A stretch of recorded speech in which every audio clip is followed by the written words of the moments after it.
E aí, fera? Somente fera QI, mais uma aula do PSS 3, vestibular 2013. Nossa aula de hoje, gente, é de cinética química. Professor, a gente vai falar o que em cinética química, Tite? A gente vai falar da velocidade das reações, como essas reações acontecem, porque tem reação que é mais rápida, outras são mais lentas. É um assunto, gente, que sinceramente o aluno deve agradecer muito quando é cobrado na prova, porque é um assunto bem simples, é um assunto bacana, que tem muita relação com o cotidiano, então tenho certeza que você vai entender direitinho, tá bom? Isso que vocês estão vendo aí na sua tela de azul, aí, logo abaixo, é o programa como está no programa do PSS, tá bom? Então vamos lá, galera. Cinética química, a gente vai ver a rapidez das reações. Ó. Essa rapidez ela é importante em termos industriais e ambientais e também no nosso dia a dia, né, gente? Baixa a geladeira, que é um meio de retardamento, vamos dizer assim, da degradação dos alimentos. A gente coloca o alimento na geladeira para ele durar mais tempo, diminui a velocidade da reação. Professor, e o vinho aí, hein? O vinho, você nota que o vinho, gente, ele é bem fechado, com a rolha e tudo, para evitar o contato com o ar, para evitar essa oxidação, ok? Então, nesses dois casos, a gente tem uma diminuição na velocidade de oxidação das substâncias. Tite, essas reações químicas, hein? As reações, gente, podem ser rápidas, como explosões, podem ser moderadas, como o apodrecimento dos frutos, e podem ser lentas, como por exemplo a formação do petróleo, que dura milhares de anos. Então as reações químicas têm um leque, rápidas, moderadas e lentas, tá bom? Como se calcula a velocidade com que ocorrem as reações? Professor, dá para calcular a velocidade? Dá, gente. Ó. A velocidade média ela é dada por uma divisão, uma simples razão entre a quantidade e concentração no dado intervalo de tempo, ou seja, quanto tempo demorou aquilo lá, reagiu durante quanto tempo. Então a variação da quantidade pela variação do tempo é a fórmulazinha que a gente usa para calcular a velocidade com que ocorrem as reações, tá ok? Tá aí, ó, VM, que é a velocidade média da reação, é a variação da quantidade dividido pela variação do tempo, tá bom? Olha aí para você dar uma olhadinha.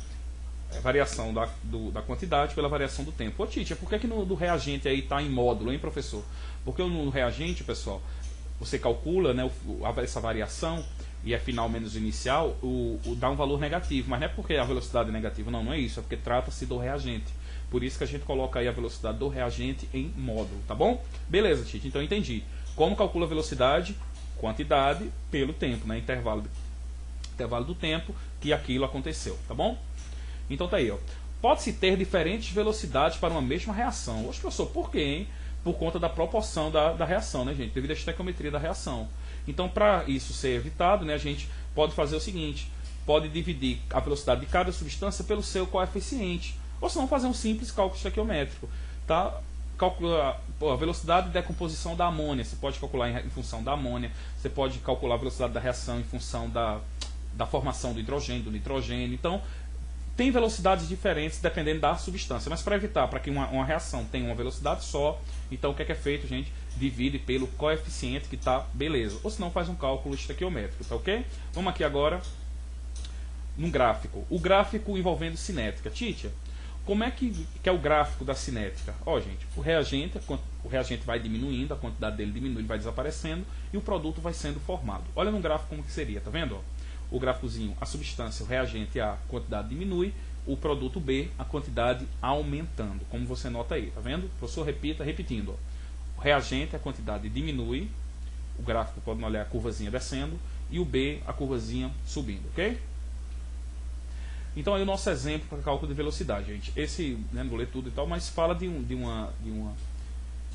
tempo que um revelador fotográfico demora. Então o tempo de revelação, o modo revelador. E a pergunta é: qual a velocidade média no intervalo de 7 a 10 minutos? Ixi, professor, é difícil esse negócio aí, não? Vamos lá, vamos que a gente aprendeu. Ó. Tá aqui, Fera, ó. Ele quer a nossa reação num intervalo entre 7 e 10 minutos, não é isso? Entre 7 e 10 minutos. Então, ó, o intervalo de tempo de 7 a 10 minutos variou 3 minutos, claro.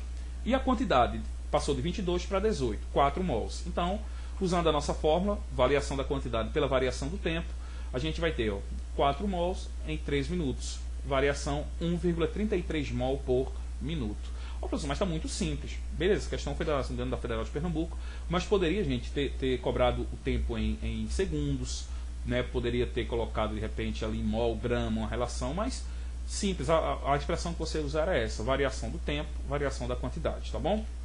Olha o nosso segundo exemplo. Ó. fala aí da combustão do butano, butano CH4H10, gás butano, que está presente no gás de cozinha. Aí olha a pergunta, gente. Se a velocidade da reação for 0,05 mol de butano a cada minuto, qual a massa de CO2 produzida em meia hora? Note que aí vai cair em estequiometria. Sabe por quê, gente? Porque ele deu a velocidade da reação em função do butano, mas agora ele quer em função do CO2 por minuto e o outro em meia hora. Né? Então, olha como é que seria. Ó. Tá, vamos identificar logo as substâncias. Né? Tá aí o butano, tá aqui o CO2. Pode notar que na frente do CO2 é o número 4. Esse 4 aí é a proporção em mol, 4 mol. Ô professor, mas no C4H10 não tem nenhum número na frente. Quando não tem nenhum número na frente, a gente coloca o quê? 1. Beleza, tudo tranquilo. Então vamos logo, né? Deixa eu voltar aqui um segundo. Desculpa. Ó, gente, tá aqui, ó. Calculando a massa de CO2 produzida em meia hora, fazendo um simples cálculo estequiométrico. Ó. Aí a proporção da reação, tá bom?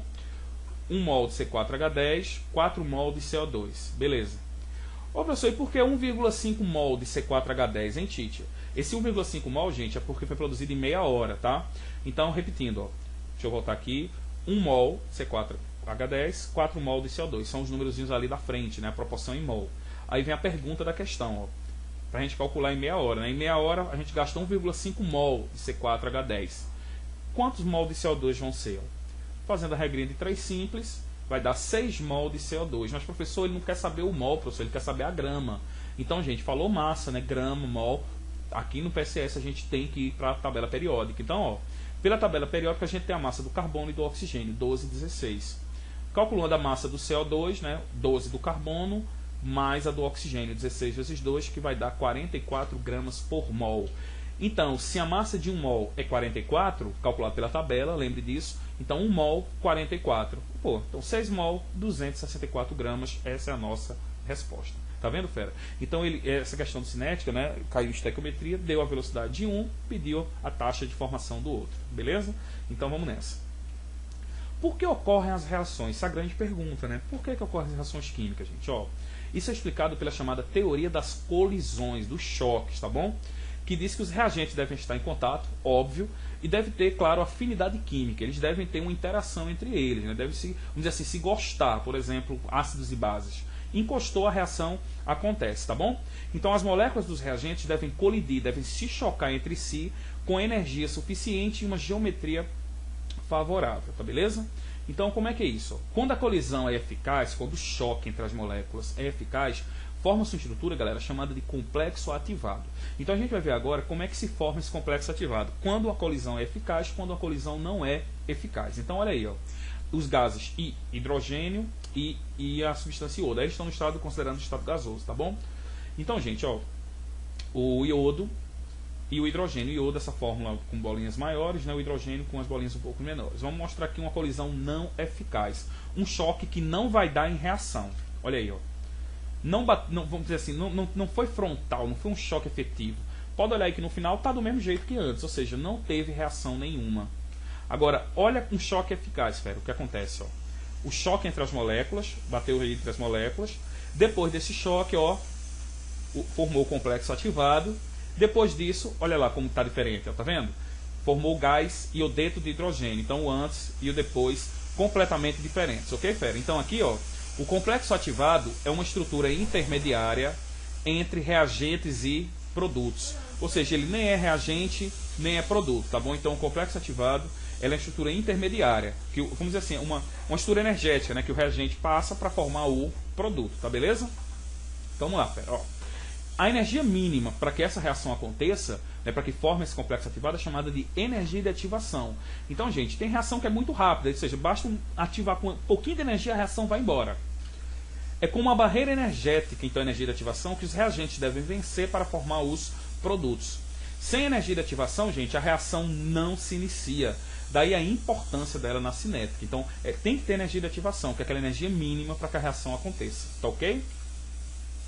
Gráfico cinético de uma reação exotérmica, uma reação que libera energia. Pode ser da endo, tá? Eu peguei como exemplo aqui o gráfico de uma reação exotérmica. Ô, Tite, como é que eu sei que é exotérmico, hein? Note o reagente na parte de cima, o produto na parte de baixo. Ou seja, a reação ela vai do reagente para o produto, vamos dizer assim, caindo, liberando energia. Tá beleza, gente? Então, ó.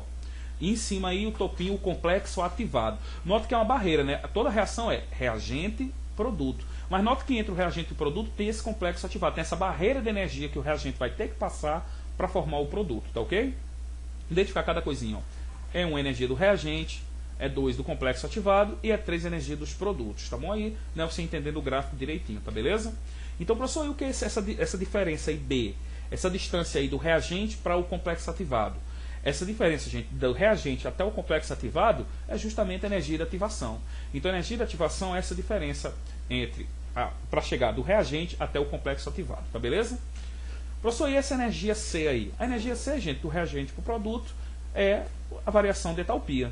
Produto menos reagente, tá bom? Então tá aí o gráfico cinético. Quando você vê, você não se assusta mais, tá beleza, fera?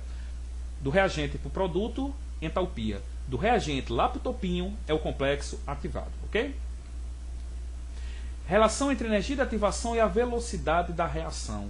Eu comentei aqui, né? A energia de ativação tem tudo a ver com a velocidade, gente, porque dependendo da quantidade de energia, a reação é mais lenta ou mais rápida, tá?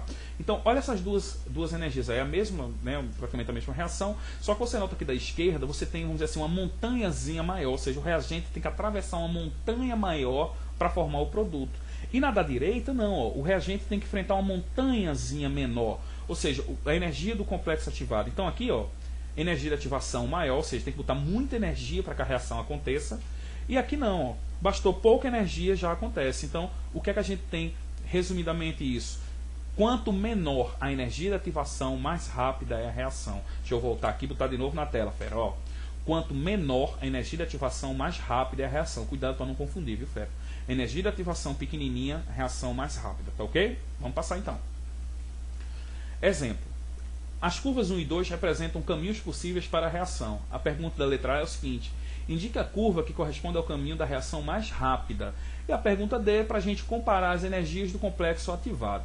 Então ele pede para a gente dizer qual vai ser a reação mais rápida e qual vai a relação entre a energia do complexo ativado. Então, galera, ó, tá aí o nosso gráfico. A curva 1, que é a menor energia de ativação. A curva 2 tem uma montanha, né, maior, vai ter uma maior energia de ativação. Então, na resposta da letra A curva 1 é a reação mais rápida, porque tem uma menor energia de ativação. E comparando os complexos ativados, a energia do complexo ativado da curva 2 é maior do que a energia do complexo ativado da curva 1. Daí você nota olhando no próprio gráfico. Tá vendo, gente? Questãozinha fácil de cinética, envolvendo energia de ativação. Beleza? Fatores que influenciam a velocidade das reações. Agora a gente chegou na parte final aqui da nossa aula. E esse assunto é legal, gente, porque é muito usado, esses fatores, tanto para produzir mais, como para retardar também que algo se acabe, vamos dizer assim. Então, ó, quais são esses fatores, galera? Tá aí, ó, superfície de contato, concentração, temperatura, presença de catalisador, pressão, luz e eletricidade. São fatores que acionam reações, que modificam a velocidade das reações, tá ok? Superfície de contato. Professor, o que vem a ser a superfície de contato, hein, teacher? É a ideia, gente, de divisibilidade, uma coisa está fragmentada, está dispersa. Então, a superfície de contato se refere a isso, tá? E a reação fica mais rápida por quê? Olha por que a reação fica mais rápida. Porque quando está mais divididozinho, tem mais pontos de reação para que ocorram as colisões eficazes, ou seja, para que ocorra a reação. Então, quando está tudo divididozinho, a reação é mais rápida. Ó, gente, quando temos que acender uma fogueira, por que é que não usamos troncos maiores e mais grossos? Por que é que a gente coloca aqueles gravetozinhos pequenininhos, mais divididos? Porque ó, os troncos mais grossos demoram mais para acender. Quantos menores os troncos, né, maior a superfície de contato, mais rápida é a reação. Então, gente, tá aí, é um fator que altera a rapidez da reação, é a superfície de contato. A gente até levando isso para o campo do lado do estado físico, né, sólido, líquido, gasoso, as reações do estado gasoso também são mais eficientes. Por quê? Porque o estado gasoso é um estado que a matéria está muito, vamos dizer assim, espalhada. Então está mais dividida, entre aspas, tá? Então nesse estado também as reações são mais rápidas, tá ok, gente? Facílimo, beleza. Temperatura. Professor, a temperatura influencia, gente, ó. Influencia na velocidade da reação, deixa a reação mais lenta ou mais rápida a temperatura. Por quê? Ó? Porque quando a gente aumenta a temperatura, a gente aumenta a energia cinética. Então aumenta o choque entre as moléculas e tem mais chance de ter molécula com energia de ativação para que ocorra a reação. Ó, geladeira. Por que usamos a geladeira para armazenarmos os alimentos? É uma influência total da temperatura na velocidade da reação, gente. Porque a baixa temperatura, baixa energia cinética, baixa o choque entre as moléculas, então o alimento ele não apodrece com tanta facilidade quando está na geladeira. Outro fator é a concentração. Tite, a concentração é o quê, hein, querido Tite? É a quantidade, vamos dizer assim, a grosso modo, tá? Então, o que é que a concentração afeta a velocidade, gente? Afeta no seguinte, ó. Influencia na velocidade da reação, por quê? Porque ao se aumentar a concentração, gente, ao se aumentar a quantidade, aumenta-se o número de choques entre as moléculas. Então é óbvio que a reação vai ficar mais rápida. Aumenta a quantidade do reagente, claro que vai aumentar a velocidade da reação. E aqui um exemplo, ó. O contrário, né? Por que alguns alimentos são embalados a vácuo? A gente olha, vai no mercado, está lá embalado a vácuo. Porque evita, gente, o contato, ó, com o oxigênio, ou seja, a gente diminui a concentração do oxigênio em contato com o alimento. Então, diminuindo a concentração do alimento em contato com o oxigênio, a reação se torna um pouco mais lenta. Então, vocês estão vendo aí que esses processos aí, como são usados para o nosso dia a dia, fera? Catalisadores, isso aqui é a parte mais bacana assim, de cinética, porque o catalisador, gente, são substâncias que aceleram reações, mas eles não são consumidos, viu? O catalisador ele não é consumido no processo, do mesmo jeito que entra, ele sai. Né? Tem até um negócio chamado veneno de catalisador, que diminui um pouco essa atividade catalítica. Mas se não tiver o veneno de catalisador, o catalisador funciona tranquilamente. Por que qual a influência do catalisador? O que é que ele faz? Por que é que ele acelera as reações? Olha o motivo. Ó. Ele promove, galera, um novo caminho para a reação. Ele diminui a energia de ativação. Então, fera, não esquece. Catalisador diminui a energia de ativação. Deixa a reação mais rápida por conta disso. Porque o catalisador ele diminui a energia de ativação. Ok? Gráfico mostrando a influência do catalisador. Vamos ver esse gráfico aí. Olha aí, gente. De novo um gráfico exotérmico, tá vendo? Reagente em cima, produto embaixo. E agora você nota duas curvazinhas, né? Uma verde maior, de muito mais energia, do reagente tem que passar para formar o produto. E a outra não, fera. A outra um pouco menor. Então, olha, essa diferença do reagente para o produto é o ΔH, tá vendo? ΔH menor do que zero, exotérmico. E a energia de ativação 1, essa maior, é energia sem o catalisador. E essa outra, representada pela amarela, que é a energia de ativação 2, é a energia de ativação com o catalisador. Então, essa do catalisador é um caminho mais rápido. Então, está aí no gráfico explicado porque é que com o catalisador a reação ela é bem mais rápida do que sem o catalisador. Mais sobre catalisadores, gente. Vamos falar agora a respeito de vários catalisadores, tá? O catalisador ele acelera a reação, mas não aumenta seu rendimento. Isso é importante. Tem gente que acha que porque tem catalisador a reação vai aumentar a quantidade. Não, galera. A quantidade produzida vai ser a mesma, porém ela vai ser mais rapidamente produzida. Só isso, tá? Tá aqui no gráfico, ó, tá vendo? Pode olhar aí o gráfico. A reação com o catalisador, a quantidade do produto aí representada no gráfico rosa, na curvazinha rosa. Você nota, gente, que a curva rosa é uma produção muito maior, mas no final acaba produzindo a mesma quantidade. É a produção mais rápida, porém no final das contas vai dar a mesma quantidade. Outra coisa, o catalisador não altera ΔH de reação, então ele não tem relação com a energia da reação, com a entalpia, a variação de entalpia da substância. Tá? O que acontece, pessoal, é que o catalisador, nesse caso aí, ele vai agir apenas na energia de ativação, somente. Um catalisador na reação de equilíbrio químico, né, aquela reação que vai e volta, que não se completa totalmente, o catalisador ele não influencia, porque ele, na verdade, ele acelera tanto a reação direta quanto a inversa. Né? Então ele diminui a energia de ativação de ambas, tá ok? Professor, enzima é catalisador? Isso, gente. As enzimas são catalisadores biológicos, elas se caracterizam pela ação específica e pela grande atividade catalítica. Realmente, as enzimas são altamente específicas e aumentam a velocidade da reação até milhões de vezes. O promotor de reação, o ativador de catalisador. O próprio nome já diz, né, gente? Substância que, quando ele está junto ao catalisador, ele melhora muito a qualidade catalítica, tá? Sozinho não, mas esse promotor da reação, o ativador do catalisador, se estiver junto ao catalisador, a reação muito rápida. A autocatálise, gente, o próprio nome já diz. Quando o produto vai sendo formado, ele próprio age como catalisador da reação. Por isso chama de autocatálise. A reação, no momento que o produto vai sendo formado, a reação vai aumentando cada vez mais. O veneno de catalisador ou inibidor, foi o que eu comentei com vocês, né? Ela diminui ou até destrói a ação do catalisador. É até o papel mais ou menos como do conservante, né? O conservante também ele não deixa a velocidade da reação acelerar, né? Traz a velocidade da reação um pouco mais lenta. Então, gente, só para a gente pegar agora, né, dar uma resumida nisso, então as enzimas são catalisadores biológicos, aumentam em muita velocidade, são altamente específicos, tá? O promotor de reação ou ativador de catalisador, uma substância que, junto ao catalisador, melhore muito essa ação catalítica, diferente do veneno de catalisador ou inibidor, que pode até destruir o catalisador. E a autocatálise é uma reação que, quando o produto vai sendo formado, ele mesmo se torna catalisador da reação. Beleza? A reação com o catalisador catálise pode ser de dois tipos, gente. Pode ser homogênea, quando o catalisador e a substância estão na mesma fase. Está aí o exemplo, ó, a decomposição da água oxigenada no meio do íon ferro, todos aquosos, está vendo? Então essa reação aí é uma reação homogênea, uma catálise, melhor dizendo, homogênea. E tem a catálise heterogênea, que é, por exemplo, essa mesma reação sendo feita com um pozinho de dióxido de manganês. Então, fazendo essa reação com o dióxido de manganês, que é sólido, a substância aquosa, fases diferentes. Então, tá aí, catálise homogênea, todo mundo na mesma fase. Catálise heterogênea, fases diferentes. Catalisadores automotivos, catalisadores de carro. Como é que funcionam esses catalisadores, gente? Ó, os catalisadores, ele tem aspecto semelhante a uma colmeia. Então, esse formato, gente, dá uma maior superfície de contato, né, para que ocorram as reações. Tá aí uma foto do catalisador de um automóvel, que está vendo aí na sua tela. Ó. Nota ali na partezinha ali central, gente, uma partezinha realmente como uma colmeia mesmo, cheia de microfuros e tudo, para justamente facilitar essa transformação dos gases, tá ok? Ó, o catalisador automotivo, chamado de conversor catalítico, ele acelera as reações, ou seja, ele transforma os gases poluentes, como monóxido de carbono, hidrocarbonetos, esse HC que você está vendo na sua tela, hidrocarbonetos, óxidos de nitrogênio, ele transforma em compostos menos prejudiciais à saúde. Tá? Como o gás carbônico, a água e o gás nitrogênio. Tá? O porém, né, que de toda forma contribui para o aumento do efeito estufa. E aqui, gente, vocês vão ver como é um catalisador por dentro. Ó.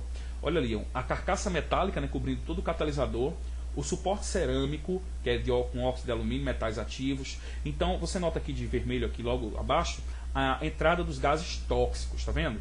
E depois de passar por dentro do catalisador, e que tem esse catalisador, gente, ele tem metais preciosos como platina, paládio, ródio, por isso que o preço do catalisador é até um pouco caro. E esses metais também, interessante já que a gente está falando disso, que esses metais, a platina, o paládio e o ródio, eles também são usados como catalisadores na produção de combustíveis, na produção de gasolina, por exemplo. Eles aceleram muito esse tipo de reação. Ô professor, então esses metais, eles agem como o quê? Esses metais, gente, eles agem como aceleradores dessa reação, como de fato os catalisadores. Então você nota ali de vermelho novamente, ó, os gases tóxicos e a saída de gases inofensivos, tá ok? Vamos mostrar um exemplozinho falando de energia de ativação, de fatores que alteram a velocidade. Então essa reação aí, gente, é a reação de respiração celular, tá certo? E essa reação, diz o texto, que na presença da anidrase carbônica muda. Tá aí a curva 1, a curva 2. A curva 1 é a reação normal e a curva 2 é uma reação com a presença da anidrase carbônica. E muda totalmente, né? A reação fica muito mais rápida, porque essa reação ela é um pouco mais lenta, né? Mas quando tem essa presença da anidrase carbônica, a reação fica mais rápida. Então vamos julgar os itens verdadeiro ou falso, pessoal? Vamos lá, Fera. Afirmativa 1. A anidrase carbônica atua como um catalisador. Pô, verdadeiro, verdadeiríssimo. Porque ela baixa a energia de ativação, né, gente? Tá ali, ó, do 1 vai para o 2, com o uso dela. A presença da anidrase carbônica torna a reação endotérmica. Não, você nota aí que reagente em cima, produto embaixo, é reação exotérmica. Então a gente já tem falsas aí, duas alternativas, que diz que a reação é endotérmica. Não, é exotérmica. A reação na ausência da anidrase carbônica apresenta energia de ativação menor. Não, gente, ali no texto que ela diminuiu a energia de ativação, ela foi mais rápida. Então, falso também. A presença da anidrase carbônica não altera a variação de entalpia da reação. Realmente, catalisador não mexe com a variação de entalpia, mexe apenas com a energia de ativação. Então, verdadeiro. Tá aí. Vamos para o nosso outro exemplo. Essa questão, gente, foi do Enem 2010, que comentou sobre os fatores que alteram a velocidade das reações na conservação ou na preparação dos alimentos. Então, o primeiro, alimentos se conservam muito mais tempo quando submetidos à refrigeração, né, porque diminui a rapidez das reações. Um procedimento muito comum na culinária é o corte dos alimentos para fazer o cozimento, caso não se tenha panela de pressão, cortar em pequenos pedaços. Preparação de iogurte, adicionam-se ao leite bactérias, que são enzimas, produtoras de enzimas, melhor dizendo, que aceleram as reações envolvendo os açúcares e as proteínas. Com base no texto, quais os fatores que vão influenciar a velocidade, gente? Ó, o fator 1 fala de conservar submetidos à refrigeração, então isso envolveu a temperatura. O procedimento 2 fala que o corte do alimento para acelerar o seu cozimento, cortando o alimento em pequenos pedaços, superfície de contato, claro. E o terceiro, falando de enzimas, que acelera as reações. As enzimas são catalisadores biológicos. Então, resposta letra C. Então, fera, viram aí que a gente, né, teve uma aula bacana, cinética, um assunto muito bom, totalmente relacionado ao dia a dia. E eu espero, fera, que vocês tenham gostado. Uma boa prova a todos, um abraço e até mais. Valeu, gente. Tchau.